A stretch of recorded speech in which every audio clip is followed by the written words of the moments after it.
Hi everyone, it's Christopher, Mono County Library Director and co-host of the Oxygen Starved podcast. It's Book Talk Friday, so I've got a couple of great library books for you to check out.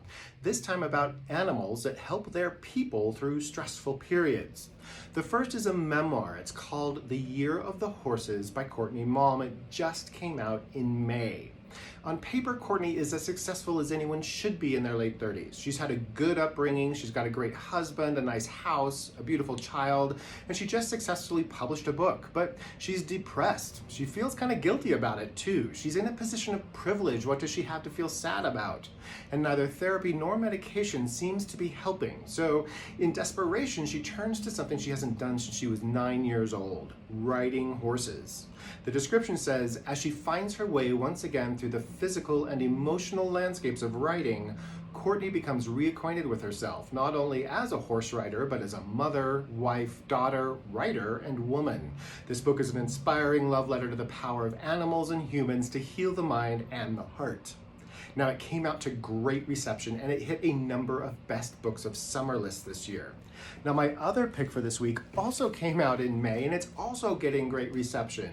It's a debut novel called Remarkably Bright Creatures by Shelby Van Pelt. In it, Tova Sullivan is pushing 70. Her estranged brother has just died. Her husband passed from cancer a couple of years ago, and despite so much time under the bridge, she still hasn't reconciled herself with the death of her teenage son decades before.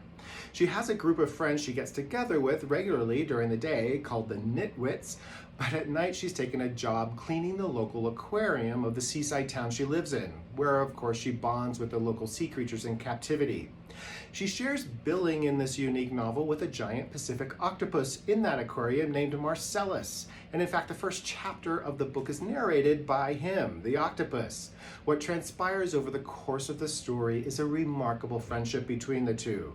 And as they bond, despite not being able to truly communicate, octopuses are of course smart, and Marcellus figures out the truth behind the disappearance of Tova's son so many years before. Now he just has to figure out how to make her aware of it.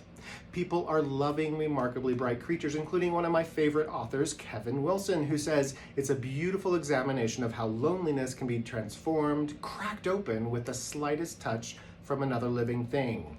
This is Remarkably Bright Creatures by Shelby Van Pelt. This is The Year of the Horses by Courtney Malm. Two great books about that human-animal connection that you can find in Mono County libraries. Come in and grab these or another great book to read. In the meantime, stay safe and happy reading.